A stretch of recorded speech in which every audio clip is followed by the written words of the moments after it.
This is an update to my floor plan. I've been thinking about this over the holidays and I made some changes, so I want to share that with you. So before I give an overview of the plan here, I want to give you guys some context on the objective and the way we'll use this van, which would be the guiding principle for this van design. To oversimplify things, there are two types of van conversion. The first one is for full-time living, and the second one is for adventure, and that's what this van is about. This is the Chow family adventure van.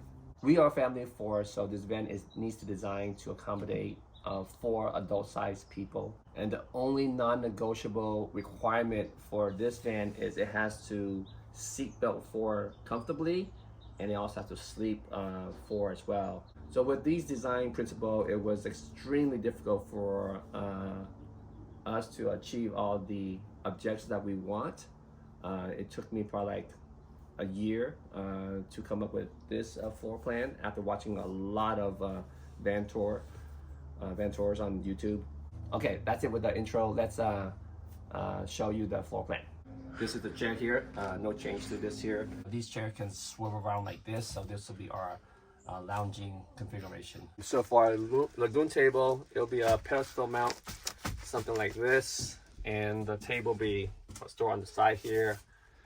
It'll be something like this, and swing back and forth. I think this is a little short, so we'll make it a little longer. Also, the key thing, it can slide out here, so that Casey and Cody have something here while we're driving. Maybe put some cup holders in here as well. One of my design objectives is to preserve the windows, so there's more continuity to the outside environment.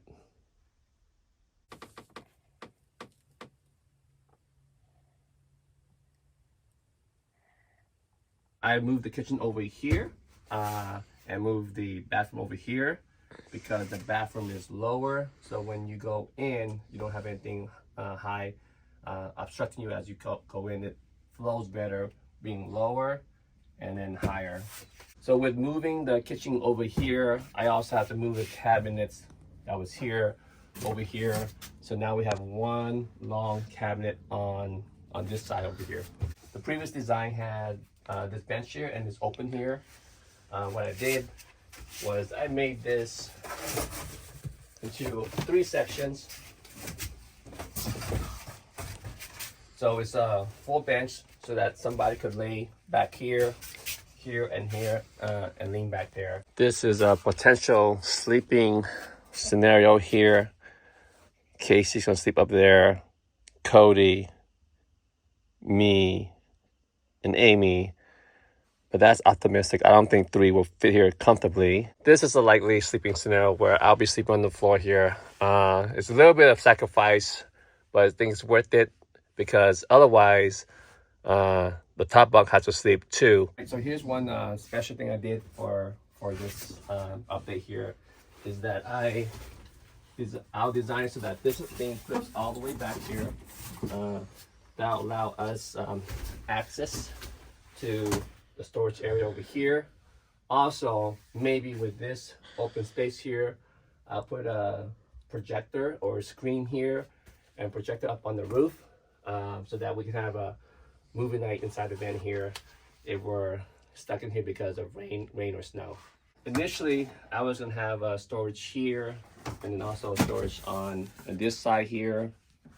But after talking to my wife, I think we decided to put the electronics and battery on this side here, and the 32-gallon over the wheel well water tank here.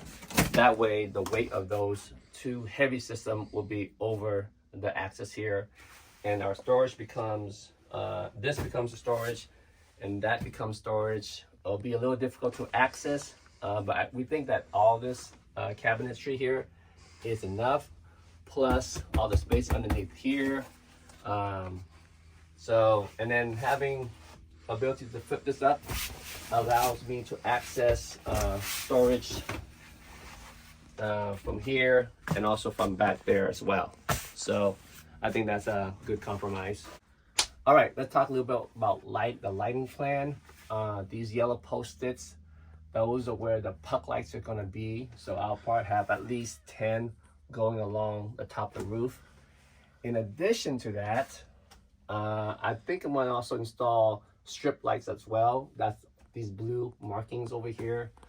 Not sure I'm gonna use it, but I think it will integrate very well with the white shiplap that I have planned on top. So even if I'm not using it, it probably won't be very visible. Underneath the cabinets here, for the kitchen here, I'll have strip lights, 1 or 2, I don't know, but I'll have strip lights over here so that we can work on in the kitchen area with lights coming down. The puck lights, they'll be in 2 zones. The first zone is over the bed area and over the lounge area, and the second zone is in the front where all the captain's chair and seats are. Most of the switches will be in on this area over here. I'll have a 3-way switch here so that when we're in bed, we can turn off the lights, this zone here from this one 3-way switch. I'll have AC in 3 areas. The first one will be in the back there. So we have AC in case we want to cook or have light outside. The second one is in this area. Right now I put it right here. And the third one is right up in the front right there. I'll have a lagoon table here. It'll be something like this where we could swivel around here and use this as a table to eat or have a game night or spin around here. And so that will probably be our lagoon table. I'm sitting on the Dometic CFX refrigerator. This is where it goes right here. I'll have 2 max air fan, 1 right here and also 1 right here. I'll have a Dometic RTX 2000 AC back here. The reason why we have 2 fans and AC is because right now there's no windows in here, so I have to compensate that by putting 2 fans here. I made one addition to this back area, which I think is pretty significant, which is having a tray here that pulls out, that slides out.